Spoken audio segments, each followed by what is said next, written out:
श्री भानु प्रताप शुक्ल जी, जो कि बहुत बड़े राष्ट्र चिंतक रहे, राष्ट्रीय स्वयं संघ के प्रचारक रहे, पांचजन्य के प्रथम संपादक रहे।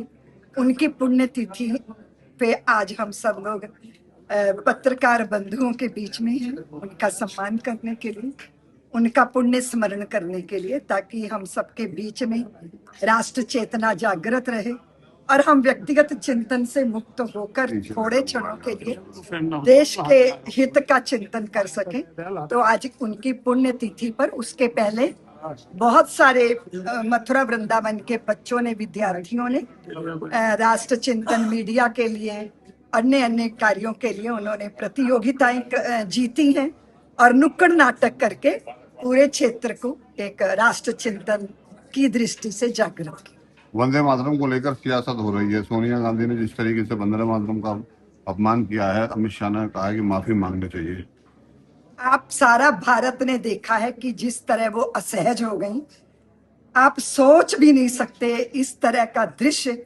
जिनको वंदे मातरम के गीत पर आपत्ति है, आप विचार कीजिए, ऐसी महिला जो इतनी व्याकुल हो जाती है कि पूरी उनकी बॉडी लैंग्वेज से पता चलता है वो वंदे मातरम का गीत था। कोई ऐसी चीज नहीं थी जिसने उनको असहज कर दिया। लेकिन आपका सच आपकी आंखों से झलक ही जाता है। आप कितना नाटक करेंगे वो कुछ भी काम आएगा नहीं। सच सामने आ गया, पूरे देश ने देख लिया। और मुझे तो लगता है कि सरकार न जाने कुछ करती है या नहीं करती। समाज में बहुत सारे लोग हैं जो इन बातों से आहत हुए हैं। ये नहीं होना चाहिए, ये अपराध है और अक्षम्य अपराध है। बाबा रामदेव ने कहा है कि एक पार्टी देश को नहीं सुधार सकती, सबका सहयोग जरूरी है। निश्चित रूप से हम कब तक एक दूसरे को सलाहें देंगे? जो चल रहे हैं उनका साथ देना चाहिए। राष्ट्र आगे बढ़ रहा है, आगे बढ़ना चाहिए। और जो कोई कमियां रह जाती हैं, देखिए ये विशाल वट वृक्ष है, कभी कभी दीमक लग जाती है तो उसका इलाज करना चाहिए, ना कि पूरे वट वृक्ष को गिरा देना चाहिए। पूरे समाज को इन बातों पे जो है सजग होना चाहिए। आपने ये भी देखा पार्लियामेंट में कि एक पप्पू यादव नाम के व्यक्ति, वो साधु का चोला पहन के क्या वो ड्रामा कर रहे हैं। हमारी भावनाओं का, आस्थाओं का ये भगवा वस्त्र है, जिसका स्मरण मात्र से ही हमारे भीतर बलिदान की भावना पैदा होती है।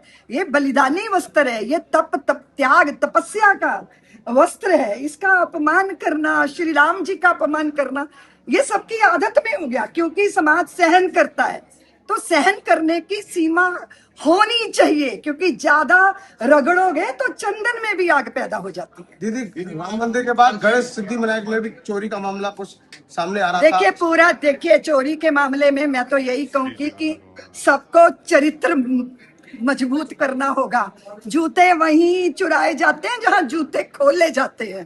बात ये है कि ये सारी घटनाएं हमें इंगित करती हैं कि हम कहीं चूक रहे हैं नैतिकता के मामले में, चरित्र के मामले में।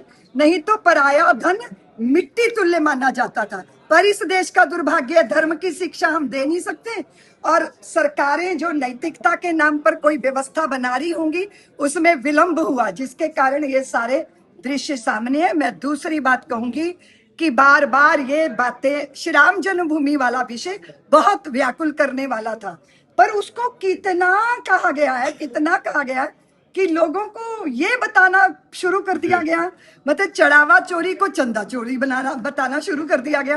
फिर राम मंदिर के प्रति, आस्था के केंद्रों के प्रति अश्रद्धा पैदा होती है। तो मैं ऐसे लोग जो इस तरह के वातावरण का निर्माण करते हैं और इस तरह के दुष्कर्म करते हैं, उनको दंड मिलना चाहिए। जंतर मंतर के आंदोलन को किस तरीके से देखते हैं? मुख्यमंत्री जी आ रहे हैं यहाँ पर, क्या कार्यक्रम रहेगा और क्या? मुख्यमंत्री जी वैशिष्ठ्यम का जो बिल्डिंग है उसका लोकार्पण करेंगे और फिर राष्ट्र रक्षा सूत्र यात्रा चलने वाली है, उसमें उनको रक्षा सूत्र सौंपे जाएंगे, उनका उद्बोधन सुनेंगे। जंतर मंतर पर आंदोलन हुआ, उसको किस नजर से देखती हैं और क्या कुछ संदेश? देखिए, मुझे तो जो प्रधानमंत्री जी ने कहा है लाल किले पे कि हमने हथियारों के नक्सल से तो जीत पाली है, अब दिमागी नक्सल से जीत पानी है, क्योंकि ये हमारे बच्चों के दिमाग को कैप्चर करके देश के विरुद्ध खड़ा कर रहे हैं। विद्यार्थियों का अपने अधिकारों के लिए लड़ना ये बुरा नहीं है, ये लोकतंत्र की खूबसूरती है कि आप अपने अधिकार की बात कर सकते हैं। लेकिन लोकतंत्र के मंदिर को तोड़ने की बातें करना, पार्लियामेंट में घुसने की बातें करना, देश को नेपाल बना देने की बातें करना, गंदी गंदी अपशब्द बोलना, ऐसी कल्पना तो हमने की नहीं थी। और ये जो सामने आया है, ये जो कॉकरोच लोग हैं, ये तिलचट्टे जो हैं, इनके इरादे बहुत गंदे हैं और हमारे देश के बच्चे बच्चियां सिंह सिंघनी बनते हैं, वीर वीरांगना बनते हैं। उन्हें तिलचट्टे बनाने का प्रयास नहीं होना चाहिए, और अगर ऐसा प्रयास हो रहा है तो इसे रोका जाना चाहिए। माता पिता अपना ऊर्जा इसीलिए नहीं व्यर्थ करते कि वो मानव और मानवी होके तिलचट्टों को पैदा करे।